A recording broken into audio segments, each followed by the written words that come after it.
All right. Well, hi again, and welcome to those of you who have just logged in to the webinar. So again, this is the FPF Advisor Info Session, and we are so excited to be here this afternoon with you all and answer some questions. My name again is Sarah Gamboa, and I'm one of the advisors in FPF. And I'll be one of the three hosting today's presentation.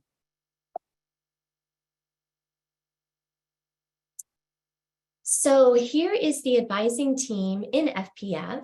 And as I just shared on the previous slide, my name is Sarah, and I use the she, her series. And I'm one of the three advisors here in FPF. I joined FPF back in 2020. And prior to advising students in this program, I advised undergrads in the College of Letters and Science on the main campus for close to 11 years. So advisors, with that, would you like to take a minute to unmute and introduce yourselves? We'll start with Caroline. Hi, everyone. My name is Caroline Forrest, and I use the she, her pronoun series. I'm one of the other academic advisors in FPF. I'm originally from Richmond, Virginia, so shout out to anyone joining from the East Coast. Hey, everybody. My name is Brandon Bassa. I'm the other FPF academic advisor. I've been in FPF for about 3 years now, and I actually was an FPF student back in 2014, and I graduated from UC Berkeley in 2018. Lovely to see you all here today, and yeah, happy to be here. All right, thanks, Caroline and Brandon. So you'll hear more from the advisors in just a few minutes. And also keep in mind that you can view our bios on our Contact Us page, kind of to learn more about us in a little bit more detail in our backgrounds.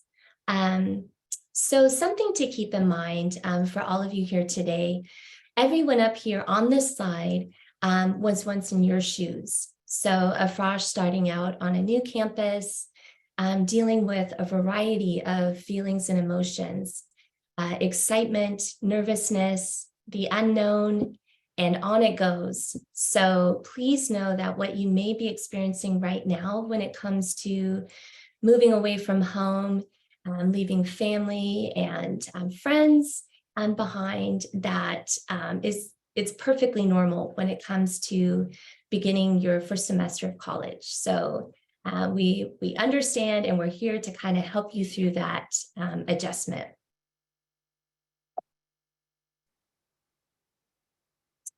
So for this afternoon, we will start with an overview of FPF, and that's going to include how to register for your first semester courses and what that timeline looks like, resources and support available to you in our program, a sample first semester schedule, and also 3 sample real-life schedules. Those are taken from our fall 2020 cohort from 3 students who are now declared in computer science, molecular and cell biology, and business. And then finally, we'll close with a question and answer with advisors. So during this segment, you can submit questions in the Q&A box and we'll read them out. Some of the questions we may not answer live and choose to message you in the chat if it doesn't seem to pertain to the larger group and it's a little bit more specific to you. Also, if for any reason we run out of time and don't get to your question, please feel free to follow up with us via email at fpf.berkeley.edu. Excuse me. So what is FPF? This question comes up quite a bit for our new students. FPF is, one way to describe it is a first-year pathway, and it is only for the fall semesters, as the name implies, of your first year at Berkeley. So we are a cohort within the frosh class in LNS. Similar to other collegiate first-year programs, it creates a small collaborative learning community within the large university.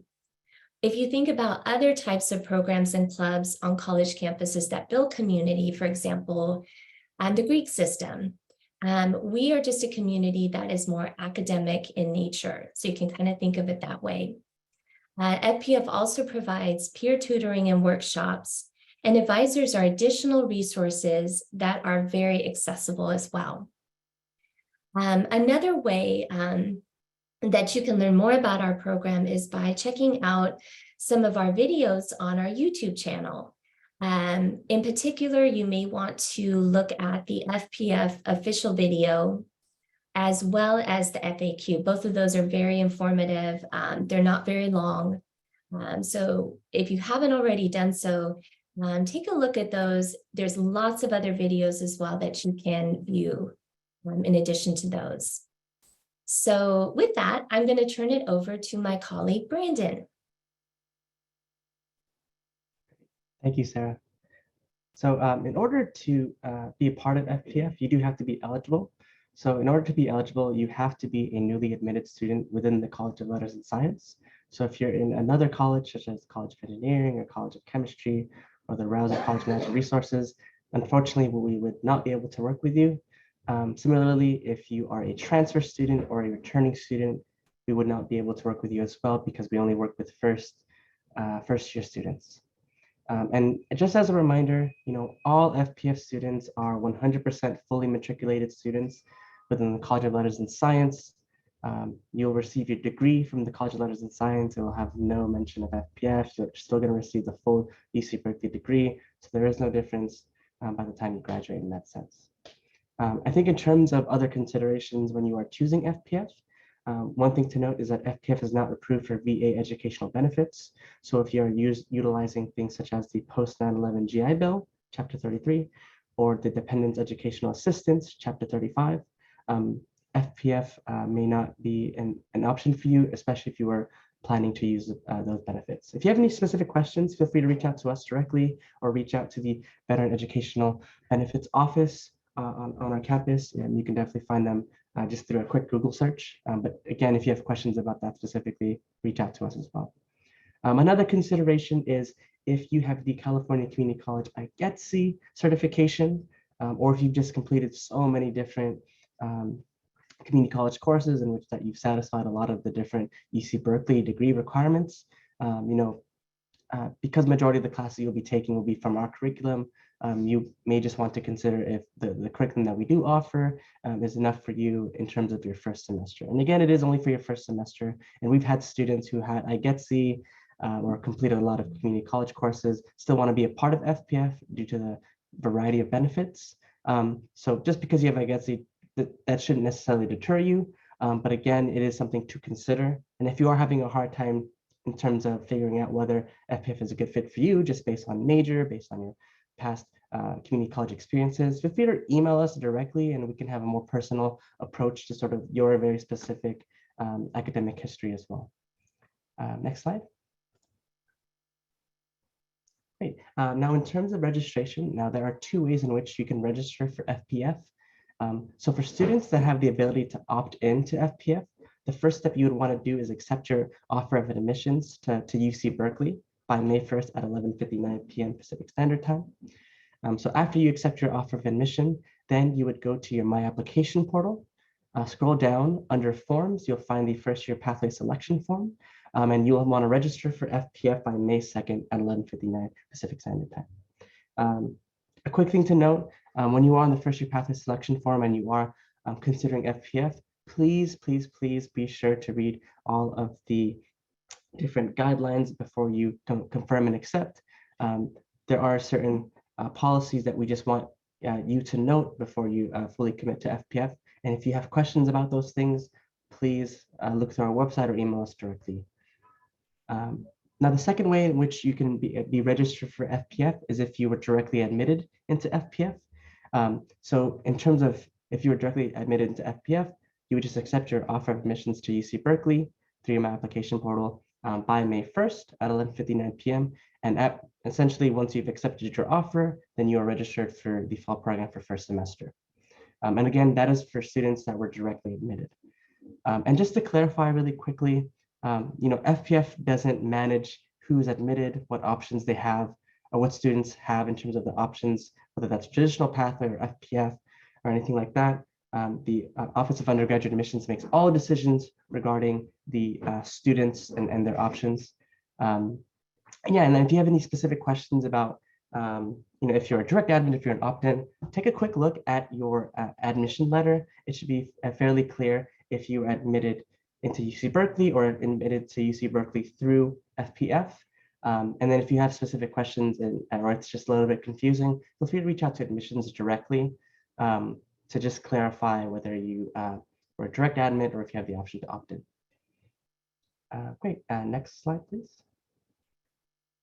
And again, sort of like I mentioned before, like if you are having questions about whether or not FPF is a good fit for you, or if this is sort of the route that you want to take in terms of your just general college education, please reach out to us.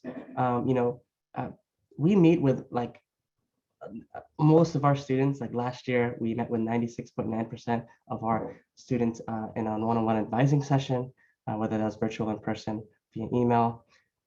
So we very much want to help you. So if you are having trouble deciding if UC Berkeley or if FPF specifically is the right fit for you, feel free to email us and we will answer any and all questions regarding just if FPF is a good fit for you. And again, just the access to advising and just our ability to do that with our students allows us to be able to help you out in terms of figuring out whether or not we are a good fit. So yeah, email us. The email is in the chat, so please don't hesitate to reach out. And with that, I'll go ahead and pass it off to Caroline. Awesome. Thank you, Brandon. Yeah, so one of the first things that you would do with your FPF advisor, if you choose to participate in the program, is making your first semester course load. And so FPF courses typically satisfy general education requirements and many major prerequisite courses. And a prereq is a course that you need to take before you can declare into your major. So the FPF curriculum is tailored to allow our students to explore various areas of interest, various majors, as well as complete a variety of requirements, including but not limited to reading and composition, quantitative reasoning, and the 7-course breadth. Your first semester schedule in FPF will consist of a minimum of 9 units from our course offerings, and students have the opportunity to take a maximum of 5 units of coursework outside of the FPF curriculum, including 2-unit or less elective courses and 1 3-unit lower division course. A majority of the non-FPF courses that are worth 2 units or less are ones that you can take, such as Berkeley Connect, physical education units, decal classes, theme housing, and more. For questions on specific non-FPF courses you're interested in taking, feel free to reach out to us via email. I also want to note that FPF students must be enrolled into a minimum of 13 units total and a maximum of 17.5 units total. And we recommend students sit somewhere between 13 to 15 units for their schedule, as this range tends to provide the most balance in terms of activities for students, so you don't get too overwhelmed with coursework in your first semester. Next slide, please. So here we have an example of a schedule of a first semester schedule from someone from the fall 2020 cohort. So this is a real schedule that we pulled from a former student who took all FPF classes in fall 2020. So they took Film 50 and Film 50 and American Studies 10 for their breadth requirements. They also took Math 10A, which is a calculus and statistics course geared towards biology science majors.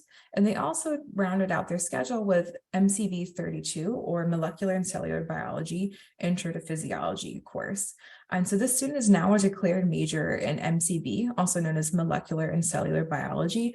And this illustrates that you can declare your major within the stated time by the end of your sophomore year if you take all FPF courses in your first semester. And Sarah and Brandon have a couple of other examples to show you for other majors too. Great. So this is a sample schedule for a student in our FPF 2020 core who is now declared in business. So Haas School of Business is a really competitive school to get into. In terms of the prerequisites, there are a total of 7 Haas prerequisites. So just imagining sort of splitting that within the first 4 semesters of your career, FPF can be a great way to sort of start in order to sort of do well, because GPA matters a lot, and just being able to do well is important. So this student took English R1B, which satisfies the English or the reading composition part B part of HOS, but also the reading composition part B requirement for the LNS degree college requirement. They took Global Studies 10B, which would satisfy one of their breadths. They also took LNS 12, which is a class to sort of explore all the different possible different studies within the College of Letters and Science, and I highly suggest taking a look at that class for your first semester. And lastly, the student rounded out their schedule with Math 16A, which is the first half of calculus for HOS, but also satisfies the quantitative reasoning requirement for LNS as well. And as you can see, it's a total of about 13 units. Am I doing my math correctly? But yeah, so like in terms of just being able to do well in your first semester, and especially when you're considering HOS, you want to make sure you do well in each of your semesters. So definitely not overloading yourself too much, but also taking the right prerequisites and just making sure you're planning out the next 4 semesters. And I'll go ahead and pass it off to Sarah.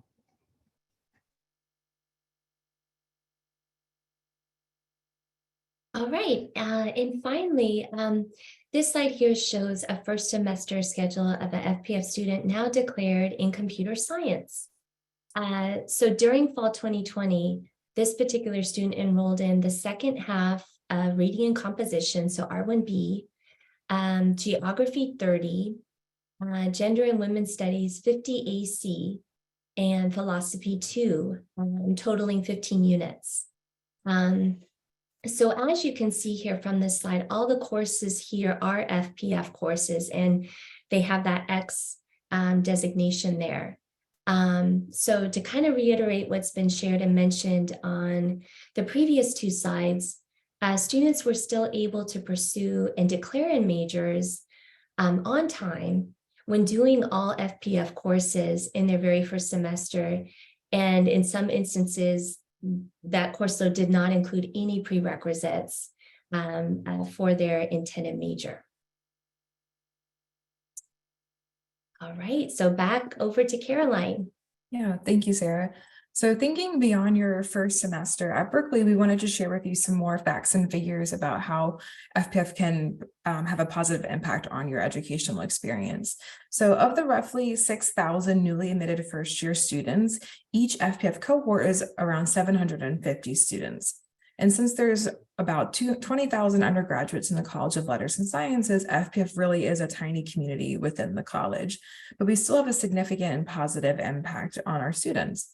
So a higher percentage of FPF students receive Dean's Honors versus Letters and Sciences students overall.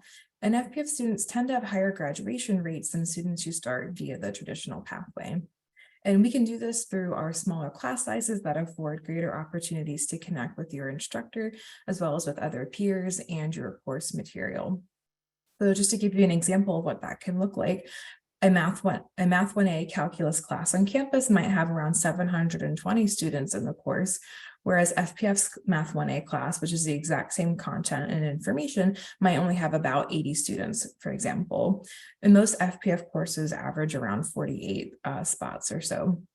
And when reviewing some of our program evaluations and surveys from former students, we found that they really appreciate the smaller course sizes, and it's one of the top things that contributes to their long-term success after they move on beyond FPF, because it enabled them to have greater connections with professors, such as feeling more comfortable to raise their hand and ask questions in class, or go to office hours and form study groups with other students, and generally help building some of those academic skills that are important to your long-term success.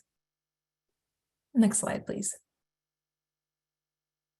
Okay, before we move to the question and answer segment of our webinar today, we wanted to share with you how you can get in touch in case you need to head out a little early. So if you wanted to connect with former FPF students, you can email them or email our FPF ambassadors who are former students at askfpf.berkeley.edu. That's their own email account that they manage, and they'd be more than happy to talk to you about their student experience in FPF as well as in Berkeley in general, and answer any questions that you may have. You can also see our ambassadors at Cal Day this Saturday and their very own webinar next Thursday, April 27th. If you have general programmatic questions, you can always reach out to us at fpf.berkeley.edu, visit our website or Linktree, which is in the chat at the present moment.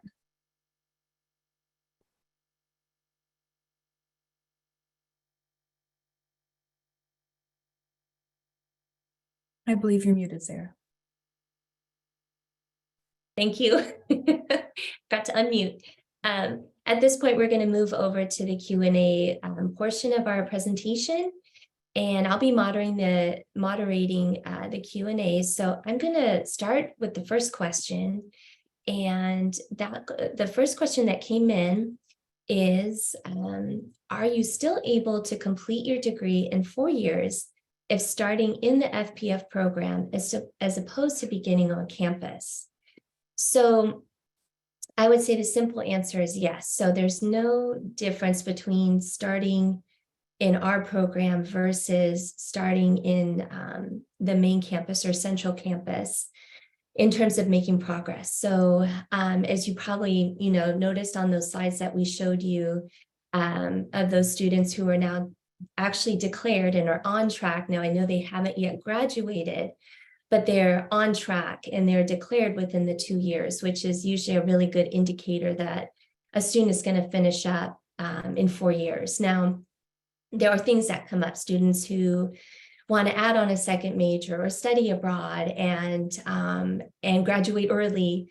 And so those are factors that, to reiterate, are not going to be any different or affect you any differently than if you began on the main campus versus our program. So I know that it can be a concern, but yeah, just to reassure you that that's not something that you need to be worried or concerned about. Okay, so the next question that we have here, I'm going to give this to Caroline. And the question is, when can we reach advisors? Yeah, that's a good question. So you can reach advisors at any time. So even before you decide to come to Berkeley and participate in FPF, you're welcome to email fpf.berkeley.edu and we'll send your question to an academic advisor who can answer that. And if you choose to participate in FPF, you will be assigned in one of the 3 of us as your academic advisor for the summer and the fall semester. FPF advisors will start meeting with students one-on-one over Zoom during the summer after you complete your Golden Bear Advising modules, which is a series of online modules that all students at Berkeley complete to help, help you acclimatize to the academic expectations and degree requirements at Berkeley. Once you complete those modules, then you can have a one-on-one meeting with an FPF advisor to work through your schedule. And then after that, we will be available in various formats during the summer and the fall to help you answer your questions and get situated at Berkeley. If there's anything specific you're also wanting to know about advising in FPF, we're happy to elaborate on that. All right, thank you, Caroline. So the next question will go to Brandon, and the question is, my son chose applied math while applying, but can he change his major? If yes, when can he declare his major? Does he need to declare at the time of accepting the admissions offer? Yeah, really great question. So just to clarify, all students within the College of Letters and Science comes in undeclared. So in terms of changing his major, it'd be rather more so changing the types of classes that he decides to take in the fall semester and then so forth in the spring semester. In terms of declaring the major, most students will declare at the end of their sophomore year or the beginning of their junior year, but it all depends on sort of if, in terms of the major requirements, what they've satisfied and the declaration process. So what I would suggest is to definitely take a look at the different major requirements for each of the different majors you may be thinking about, but also take a look at the declaration process, because every single major has a different declaration process, and it's really important to sort of note what that declaration process is and how that may affect when they actually declare. So if he has very specific questions about specific majors, he can always reach out to us, or he can reach out to the major advisor specifically. So definitely take a look on what you can find online as well. All right, thank you, Brandon. So the next question is, are there additional expenses for the program? And the answer to that is no. So there was, I believe last year was the first year that we had no fee. So prior to that, there was an additional program fee to join our program, but no longer. So good news for all of you. The expenses and fees, tuition is exactly the same as if you were to begin on main campus. So the next question that we have is, how are research opportunities through FPF? Can we get letters of recommendation from professors in FPF classes? And I'll hand that over to Caroline. Sure, yeah, this is a really great question. I think it's building out research opportunities often comes organically through the connections that you build with your professors. And so there's many different ways and opportunities that you can participate in research at Cal overall, not just as an FPF student. Many FPF professors integrate research components into their coursework. So that's something that you're doing as a part of your classes. And I've heard stories of some students who've been able to join some of their professors' research projects in semesters after FPF because they've built a solid relationship with that professor. One such example is our anthropology professor, who took a group of former FPF students to a research conference symposium in Southern California earlier this month. So it does happen, and I can think of many other examples too. In terms of whether you can get letters of recommendation from professors in FPF classes, I would say that's up to the professor's discretion based on how well they can speak to your abilities for the position that you're applying for. So I can't give a blanket yes or no. It's on a case-by-case basis determined by the professor. All right, thank you. Okay, so next question is, hi there. Given that most FPF courses are off campus, what are ways that students can feel connected to the broader campus? And that will go to you, Brandon.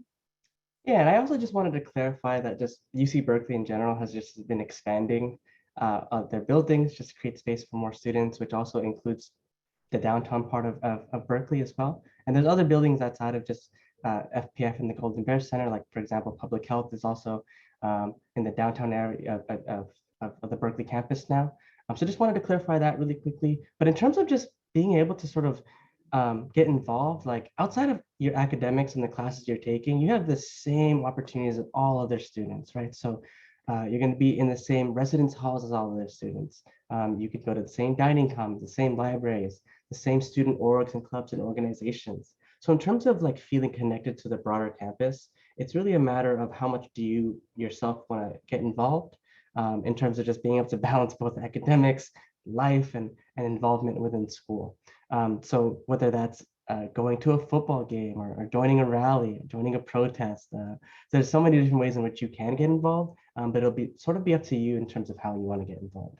I think if you're sort of thinking about and wondering like what are the different types of ways you can get involved, I think a really great way is to look at the Lead Center website, which has a list of all the different clubs and organizations in which you can sort of get involved.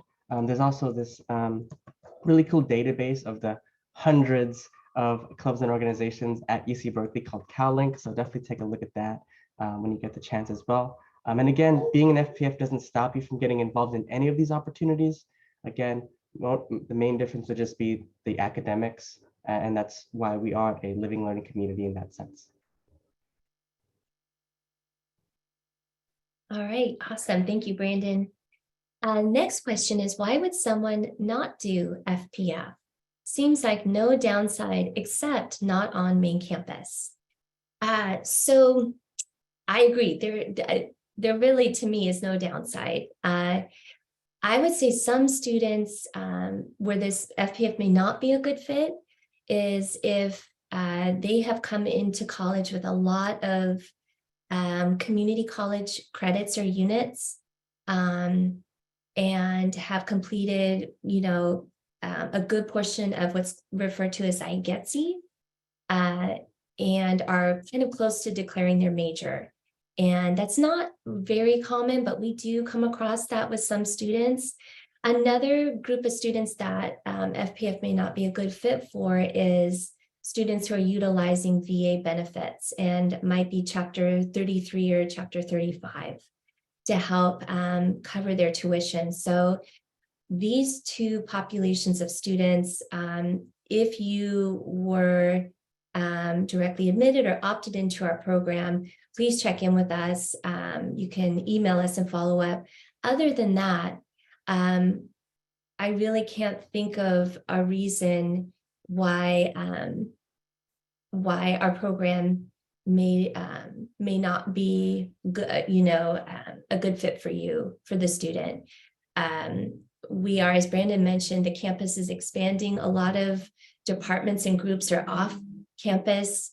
Not just now, but this has been the case since even when I started working on campus 11 years ago, and I know it was the case before then.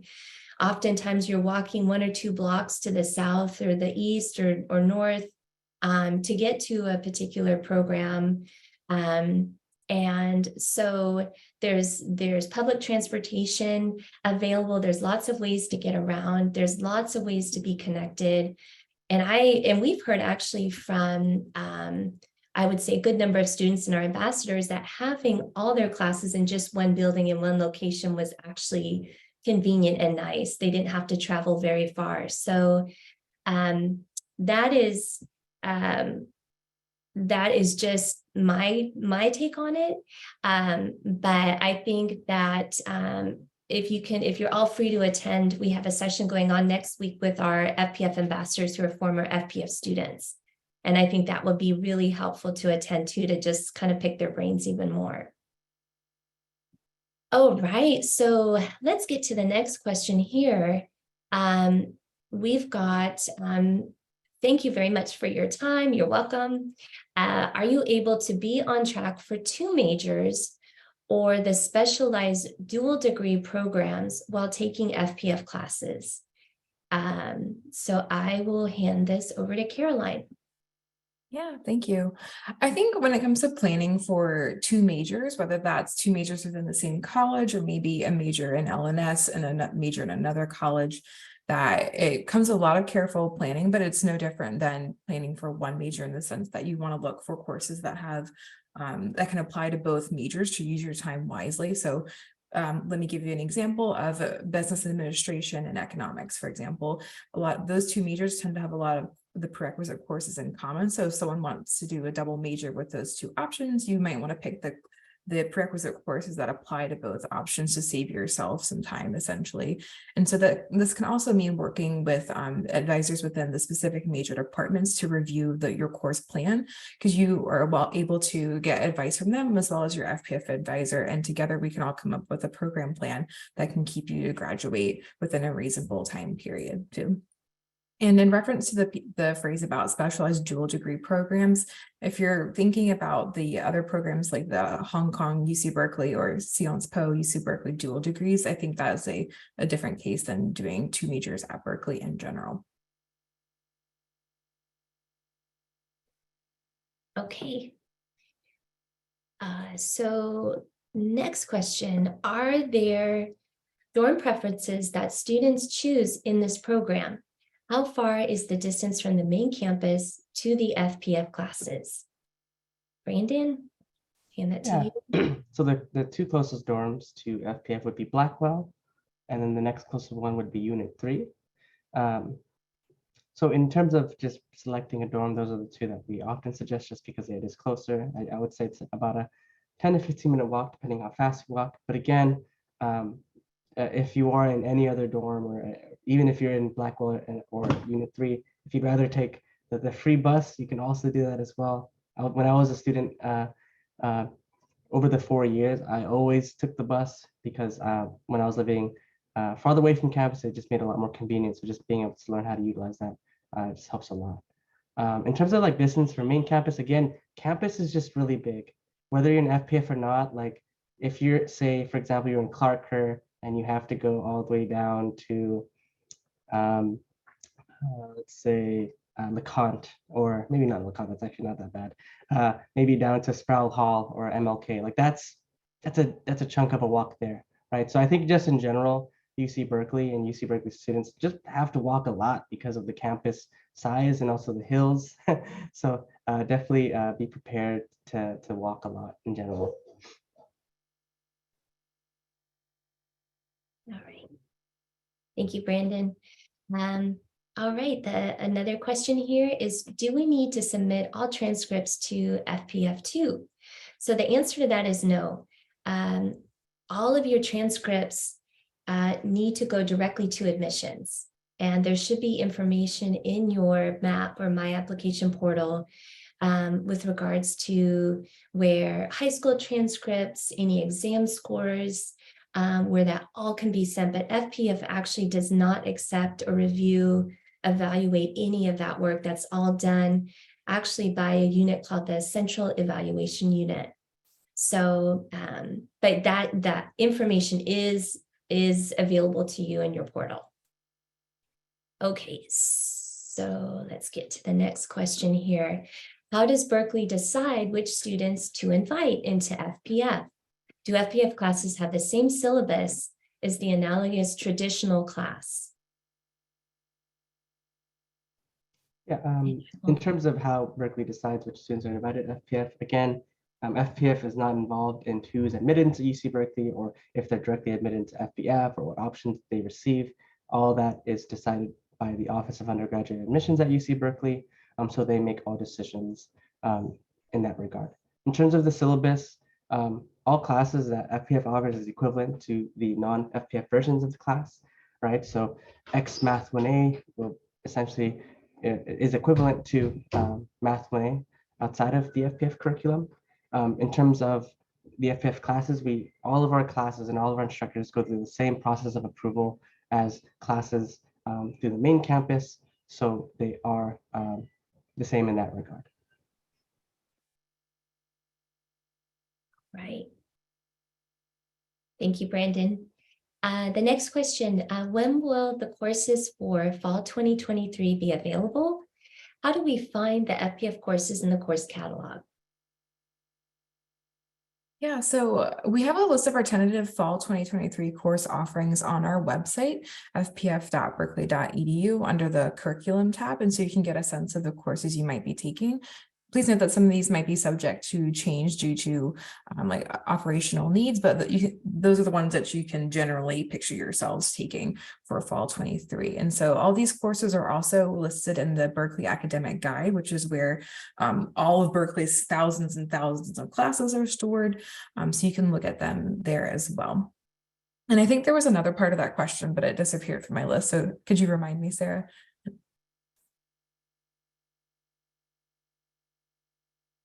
Was that it? Okay, cool. Thank you.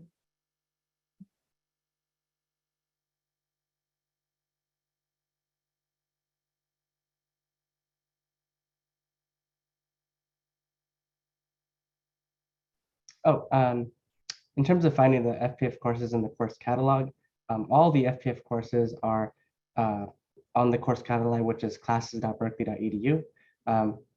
You can always just search up FPF in the search bar, and that'll pull up all of the FPF courses that you may be looking for. So again, that's classes.berkeley.edu, and you just want to make sure that you're using the correct filter. So fall 2023 would be the filter that you would want to use. All right, thank you. Okay, just a quick follow-up to a prior response that we gave in terms of getting around campus and getting to some of these programs and sites that involves a little bit of walking. There's also shuttles, free shuttles for students. And then being a student, you have access to AC Transit, which is the public transportation. And as a student, I believe that's free for you as well. Okay, so getting to our next question here, we have a lot of good questions coming in. So I want to try and make sure we get to them all, or as many of them as we can. My son applied to biological sciences overall and was accepted to LNS. Now that he's accepted admission and dug into the course catalog, he's likely more interested in majors in Rouser. Does that mean he should not join FPF? I would say no, I don't think it makes a difference if he begins in our program versus main campus to switch into Rouser to do a change of college. We've had, in fact, I can think of the last few years I've advised students in FPF a handful, I would say, of students I worked with were planning and preparing for a change of college into Rouser. A lot of our courses overlap with Rouser, especially our general eds. So I don't think just because because the major program in Rouser may be more biological science in nature, that it makes a difference if he begins his time in our program versus LNS. So something to keep in mind, again, we are a part of LNS, and our curriculum, we kind of like to refer to as the greatest hits of the courses that are offered in LNS. So you kind of get the best, the best of the courses in our program. So I hope that helps. Okay, so the next question that we have is, other than FPF courses, can we take prerequisite courses for my major? So we'll hand that over to Caroline. Yeah, thank you. Yeah, so many of the classes that you could be taking in FPF may also be both general education and major prerequisite courses for your major, depending upon what major you're trying to declare. So, but we do recognize that FPF doesn't have every class out there. That would be a lot to duplicate smaller versions of 6,000 plus classes each semester. So as a part of our enrollment policies, you are allowed to enroll in one 3-unit non-FPF course as long as it's a lower division class. And lower division courses are ones that are numbered 1 through 99, and our foundation courses geared towards first and second year students. So you may be able to, if there's a class that's not an FPF's curriculum, you may be able to fit it in with that policy of 1 3-unit non-FPF course. And if you have any specific questions about classes that aren't in FPF's curriculum or the ones that are in our curriculum, you're welcome to reach out to us directly, and we can explain in more detail. Great, thanks, Caroline. Okay, so next question. What are the course restrictions, if any, for FPF students? I'll hand that over to Brandon. Yeah, so in terms of course restrictions, I highly suggest everyone to sort of take a look at our course offerings page, which has the course sort of restrictions for our FPF students and sort of the enrollment guidelines that you will have to follow if you were to participate in the fall program for first semester. So the first one being that majority of your classes will come from our specific curriculum, and that is sort of the purpose of FPF, is to provide you with classes that come from our curriculum so that they can be smaller, so that they're taught by FPF instructors. So you will have to enroll in a minimum of at least 9 units from our FPF curriculum. And of course, if all the units come from FPF, which last year, roughly actually more than 50% of our students only really enrolled in a majority of FPF classes. So definitely you'll have to follow that one. You are able to sort of enroll up to 5 units max of classes outside of our curriculum. You'll just have to sort of follow the enrollment sort of deadlines in which you are allowed to enroll in those specific classes that are outside of our curriculum. So here at UC Berkeley, there are enrollment phases in which you'll have to follow. So phase 1 is when you're allowed to enroll up to 13.5 units. And during that phase, you can only enroll in FPF specific classes. During phase 2, and then also during adjustment period, you can enroll up to 17.5 units. And that's also when you can start enrolling in classes outside of our curriculum. So there are enrollment guidelines that are set forth by FPF, as well as the College of Letters Science Dean's Office. So if you do have specific questions about it, just because it can be a lot, feel free to email us and ask us those questions, and we'll definitely answer as much as we can.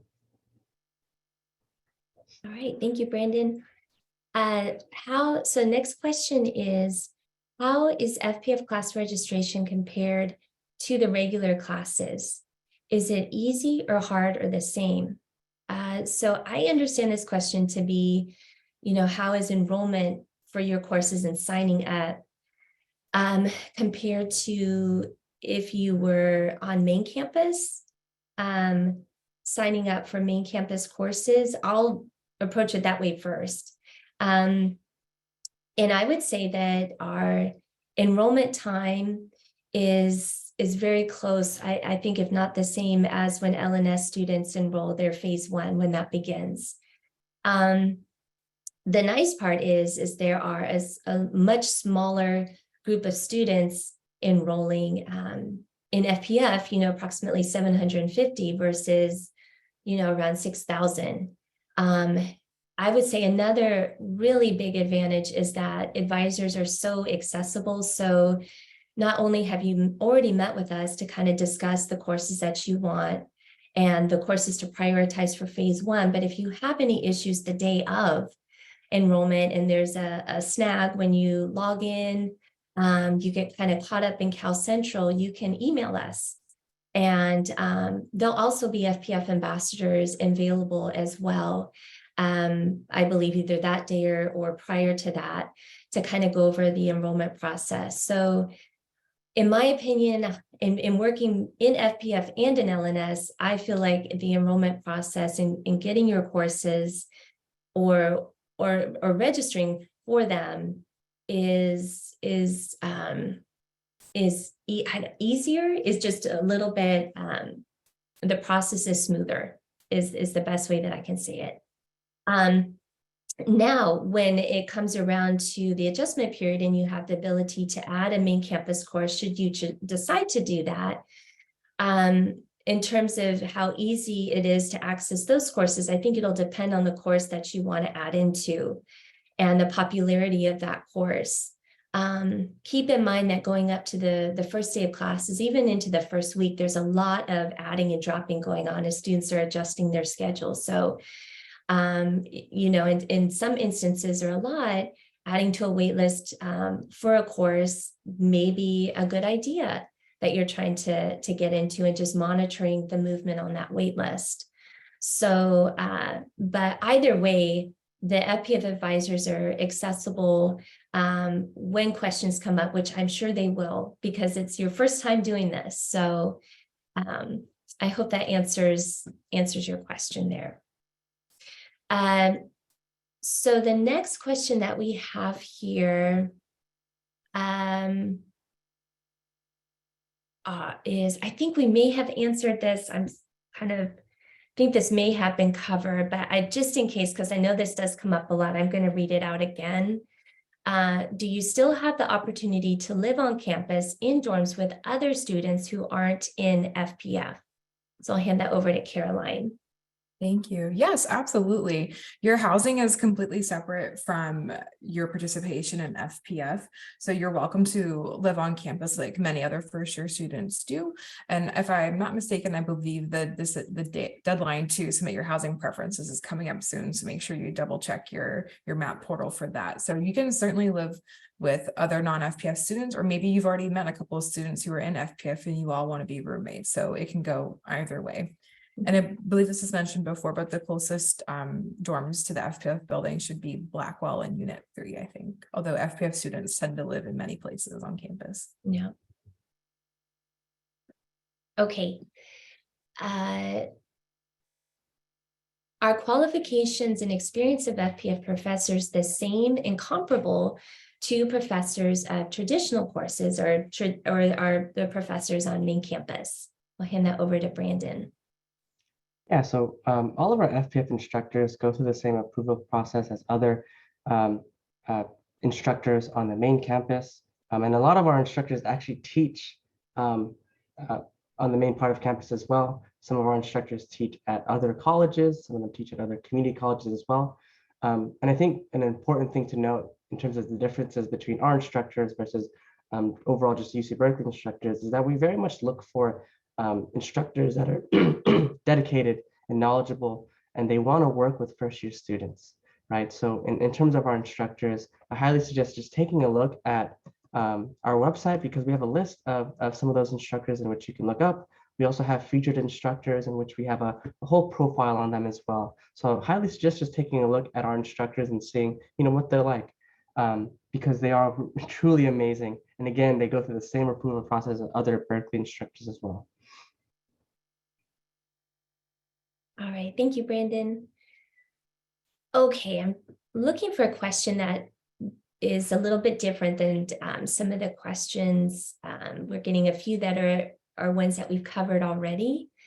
So I'm going to pick this one here. Is there any negative connotation in the general student population with being an FPF student? So I would say not that I'm aware of. I don't. I think in terms of, how to approach this, our program has evolved over the years. And in terms of course offerings, how students are selected.